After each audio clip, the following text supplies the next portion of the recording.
Hello viewers, आज की इस वीडियो में हम डिस्कस करेंगे द लाइफ ऑफ काउली, जो कि सैमुअल जॉनसन लिखे हैं अपने work life of the most eminent English poet में। ये बुक 1779 में पब्लिश्ड हुआ था।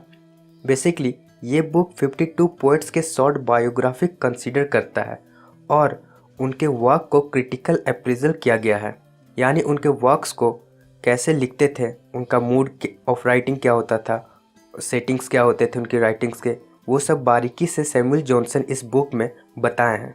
तो उन्हीं में से एक राइटर अब्राहम काउली के भी वर्क को एनालाइज किया गया है।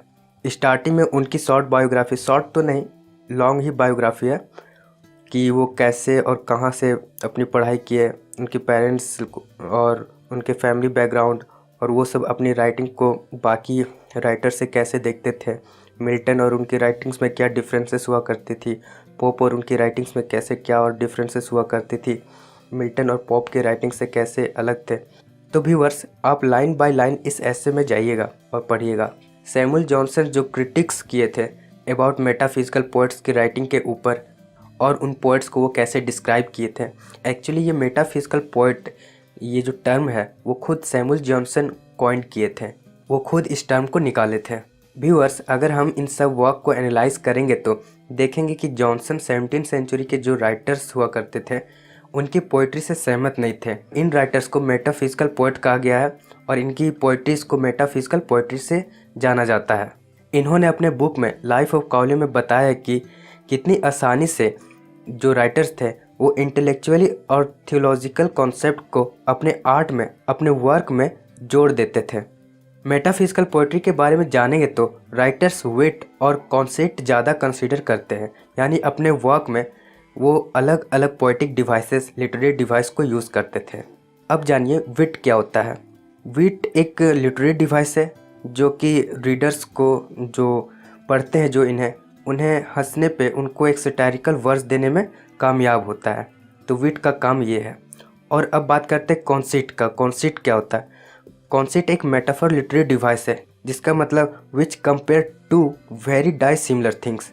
तो इन दोनों चीज़ को मेटाफिजिकल पोएट अपने आर्ट में, अपने वर्क में यूज़ करते थे, जो कि काफ़ी ऑड होता था। रीडर उससे अपने आप को अटैच नहीं कर पाते थे और बोरिंग हो जाता था। और जो थीम था वो काफ़ी बोरिंग होता था, वो हमारे बिलीफ पे डेकोरेट नहीं होता था, यानी उसका जो मैसेज होता था वो हम दूसरे को कन्वे करना नहीं चाहते थे क्योंकि वो बोरिंग हो जाता था, जिसके कारण रीडर्स उस मैसेज को आगे फॉरवर्ड नहीं करते थे। तो थीम भी उतना अच्छा नहीं था। बजाय इसके वो सबसे ज़्यादा कॉन्सेप्ट यूज़ करते थे, that is like far fetched metaphor, यानी दो चीज़ों के बीच में अनलाइक कनेक्शन डेवलप करना, जिससे ऑडियंस और रीडर अपने आप को जोड़ नहीं पाते थे। इसमें जो वर्क्स था वो फिलोसफिकल और सेंसुअलिटी का मिक्सर होता था, कॉम्प्लेक्स रिदम यूज़ किया जाता था। तो इन सब चीज़ों को देख के सैमुअल जॉनसन ये बताते हैं कि poetry is not going in right direction. Johnson's का पोइट्री पर कमेंट था कि मेटाफिजिकल पोइट्री सही में परफॉर्म नहीं कर रहा है। इसके लिए वो एरिस्टोटल के थॉट से कंपेयर करते हैं कि एक ट्रू पोइट्री में क्या होना चाहिए, जैसे कि क्या खासियत होते हैं एक ट्रू पोइट्री में। तो उसमें सही से इमेजिनेशन को यूज़ किया जाता है, सही से डिक्शन का यूज़ होता है, सही से मेटाफर का यूज़ होता है, तो पोइट्री अच्छा और नेचुरल बनता है।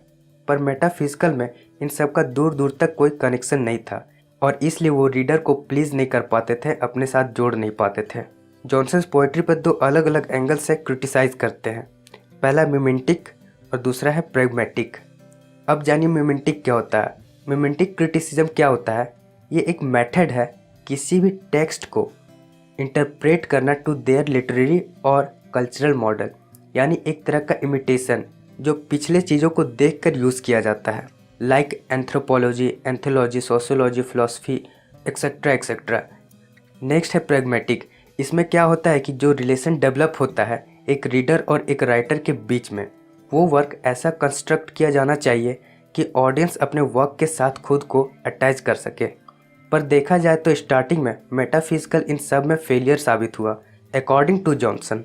नेक्स्ट क्या है कि जॉनसन बारी बारी से एक्नॉलेज करना स्टार्ट करते हैं विट को और कॉन्साइट को। वो बोलते हैं कि अगर फिर से इन सब चीज़ों को अच्छे से to be more noble and more adequate conception के साथ कंसीडर किया जाए तो काम बन सकता है और फिर से धीरे धीरे मेटाफिजिकल पोएट्स धीरे धीरे राइज करना स्टार्ट होंगे और तब जाकर उनकी वर्क्स को फेयर जजमेंट मिलेगा। फेयर जजमेंट मिलना स्टार्ट हो जाएगी।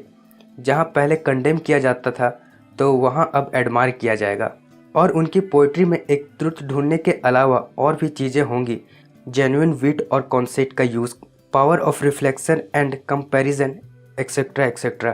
पर जॉनसन का ये जो व्यू है मेटाफिजिकल पोइट के ऊपर, वो इतना इन्फ्लुएंस नहीं कर पाया।